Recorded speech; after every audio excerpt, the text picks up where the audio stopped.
सूचना केवल हमारे विचार हैं, वित्तीय सलाह नहीं। निर्णय लेने से पहले खुद शोध करें। किसी भी लाभ या हानि के लिए हम उत्तरदायी नहीं हैं।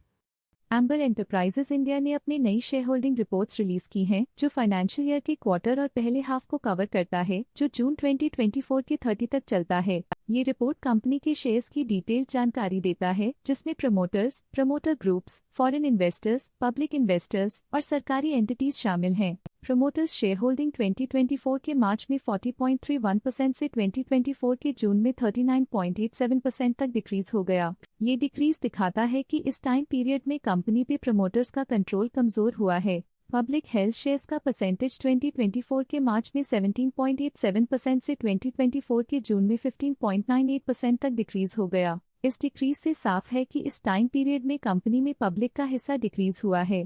डोमेस्टिक इंस्टीट्यूशनल इन्वेस्टर के शेयर होल्डिंग में थोड़ा डिक्रीज आया 2024 के मार्च से 2024 के जून में, जो दिखाता है कि डोमेस्टिक इंस्टीट्यूशंस ने अपने स्टेक को -0.11 से डिक्रीज किया है। FII, फॉरेन इंस्टीट्यूशनल इन्वेस्टर्स, ने अपना शेयर होल्डिंग मार्च 2024 में 25.98% से जून 2024 में 28.42% तक इंक्रीज किया। ये बताता है कि फॉरेन इंस्टीट्यूशंस ने कंपनी में अपना इंटरेस्ट 2.44% तक इंक्रीज किया है। चलिए इन्वेस्टर्स के स्टैटिस्टिक्स पे नजर डालते हैं, जो शेयर होल्डिंग पैटर्न में फ्लक्चुएशंस का कारण बन सकते हैं। खरतार सिंह इस क्वार्टर में स्टेक होल्डिंग में डाउनटर्न देखा। पिछले क्वार्टर के मुकाबले स्टेक होल्डिंग में -0.45% तक डिक्रीज हुआ है। फॉरेन कंपनीज की फाइनेंशियल परफॉर्मेंस में एक सिग्निफिकेंट डिफरेंस देखा गया है, जो -1.48% है। Ascent Investment Holdings PT Limited की फाइनेंशियल परफॉर्मेंस में एक सिग्निफिकेंट डिफरेंस देखा गया है, जो -1.48% है। ट्रस्ट ने हाई स्टेक होल्डिंग एक्सपीरियंस करते हुए स्टेक होल्डिंग में 0.01% इंक्रीज देखा गया।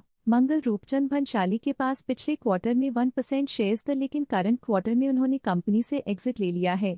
लेटेस्ट क्वार्टर में म्यूचुअल फंड स्लैश ने स्टेक होल्डिंग में इंक्रीज देखा, जिसमें 0.01% का अपटिक देखा गया। लेटेस्ट क्वार्टर में Motilal Oswal Nifty small cap 250 ETF ने स्टेक होल्डिंग में इंक्रीज देखा, जिसमें 0.29% का अपटिक देखा गया। लेटेस्ट क्वार्टर में HSBC स्मॉल कैप फंड ने स्टेक होल्डिंग में इंक्रीज देखा, जिसमें 0.06% का अपटिक देखा गया। लेटेस्ट क्वार्टर में DSP स्मॉल कैप फंड ने स्टेक होल्डिंग में इंक्रीज देखा, जिसमें 0.34% का अपटिक देखा गया। लेटेस्ट क्वार्टर में ऑल्टरनेट इन्वेस्टमेंट फंड्स ने स्टेक होल्डिंग में इंक्रीज देखा, जिसमें 0.12% का अपटिक देखा गया। इंश्योरेंस कंपनीज ने अपने हिस्से को पिछले क्वार्टर में 1% से डिक्रीज करके 0.77% पे ले आए हैं। ये कंसेक्यूटिव क्वार्टर्स में -0.23% स्टेक्स डिफरेंस दिखाता है। Sundaram mutual fund AC Sundaram small cap fund current quarter में 1.04% शेयर्स के साथ कंपनी में एंटर किया, जबकि प्रीवियस क्वार्टर में उनके पास 0% shares the Kotak Mahindra trust TCO limited AC Kotak manufacture current quarter में 4.86% शेयर्स के साथ कंपनी में एंटर किया, जबकि प्रीवियस क्वार्टर में उनके पास 0% shares the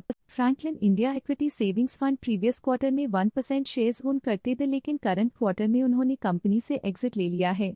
Kotak small cap fund previous quarter में 4% शेयर्स ओन करते थे, लेकिन करंट क्वार्टर में उन्होंने कंपनी से एग्जिट ले लिया है। इस पिछले क्वार्टर में foreign portfolio investors category I की स्टेक होल्डिंग में एक नोटवर्दी इंक्रीज देखा गया। उनकी स्टेक होल्डिंग में 2.34% का सिग्निफिकेंट इंक्रीज देखा गया। इस पिछले क्वार्टर में गोल्डमैन सैक्स इंडिया इक्विटी P की स्टेक होल्डिंग में एक नोटवर्दी इंक्रीज देखा गया। उनकी स्टेक होल्डिंग में 0.07% का सिग्निफिकेंट इंक्रीज देखा गया। इस पिछले क्वार्टर में गवर्नमेंट ऑफ सिंगापुर E की स्टेक होल्डिंग में एक नोटवर्दी इंक्रीज देखा गया। उनकी स्टेक होल्डिंग में 0.19% का सिग्निफिकेंट इंक्रीज देखा गया। इस पिछले क्वार्टर में फॉरेन पोर्टफोलियो इन्वेस्टर्स कैटेगरी 2 की स्टेक होल्डिंग में एक नोटवर्दी इंक्रीज देखा गया। उनकी स्टेक होल्डिंग में 0.1% का सिग्निफिकेंट इंक्रीज देखा गया। ये था कंपनी का करंट शेयर होल्डिंग पैटर्न। देखने के लिए धन्यवाद।